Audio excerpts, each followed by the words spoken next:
नमस्कार भक्तजनों। बृहस्पतिवार का दिन भगवान विष्णु को समर्पित होता है। इस दिन भगवान विष्णु की विधि विधान से पूजा की जाती है। लेकिन क्या आप जानते हैं कि भगवान विष्णु शेषनाग पर क्यों बैठते हैं? आखिर किस तरीके से बृहस्पतिवार को भगवान विष्णु की पूजा की जाए ताकि आपकी सारी मनोकामनाएं पूरी हों? और भगवान विष्णु के कौन से मंत्र हैं? आइए इसे सुनते हैं। बृहस्पतिवार के दिन सबसे पहले ब्रह्म मुहूर्त में उठकर आपको स्नान करके पीले वस्त्र धारण करने हैं। इसके बाद आपको विष्णु भगवान की प्रतिमा सामने रखकर घी का दीपक जलाना है। फिर विष्णु भगवान को हल्दी, चना, गुड़ आपको अर्पित करना है। इसके साथ साथ बृहस्पतिवार की व्रत कथा विष्णु चालीसा का पाठ करना है। इस दिन केले के पेड़ की भी पूजा करनी चाहिए। जल में आप चना, गुड़ और हल्दी मिलाकर केले के पेड़ को चढ़ा सकते हैं और वहीं पर आप घी का दीपक भी जला सकते हैं। इसके बाद आप केले के पेड़ की परिक्रमा करिए। 7 परिक्रमा कम से कम करिए, क्योंकि कहा जाता है कि बृहस्पतिवार के दिन केले के पेड़ में भगवान विष्णु विराजमान होते हैं। इसके बाद आपको विष्णु भगवान के कुछ मंत्र जैसे ओम भ्रंग बृहस्पते नमो नमः, ओम विष्णवे नमः का जाप आप 108 बार कर सकते हैं।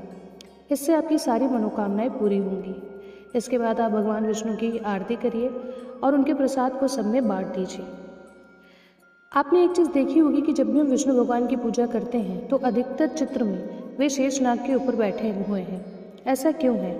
क्योंकि भगवान विष्णु शेषनाग आदि शेष पर इसलिए विराजमान होते हैं क्योंकि शेषनाग समय, अनंतता और स्थिरता का प्रतीक है, जो सृष्टि के पालनकर्ता विष्णु के कार्य के अनुरूप है। वे केवल सांप पर नहीं बल्कि स्वेच्छा से सेवा करने वाले नागलोक के प्राणी आदि शेष पर विश्राम करते हैं। शेषनाग को अनंत कहा जाता है, जिसका अर्थ है जो कभी खत्म नहीं होता। विष्णु जी का समय से ऊपर होना और समय का नियंत्रण उनके हाथ में होना शेषनाग की शैया के माध्यम से दर्शाया जाता है। भगवान विष्णु संसार का पालन और संरक्षण करते हैं और शेषनाग पर लेटे हुए योग निद्रा में वो पूरे ब्रह्मांड की सुरक्षा का ध्यान रखते हैं। पौराणिक कथाओं के अनुसार शेषनाग ने अपने फन पर सभी ग्रहों को धारण किया हुआ है, जो संतुलन का प्रतीक है।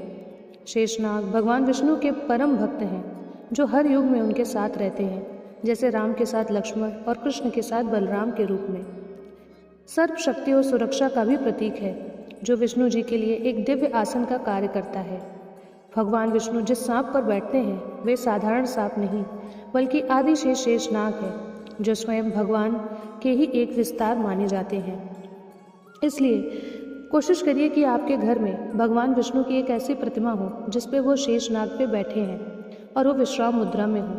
कहा जाता है कि ऐसी तस्वीरें भगवान की रखने से घर में सकारात्मकता आती है, एक अच्छी शक्ति का संचार होता है।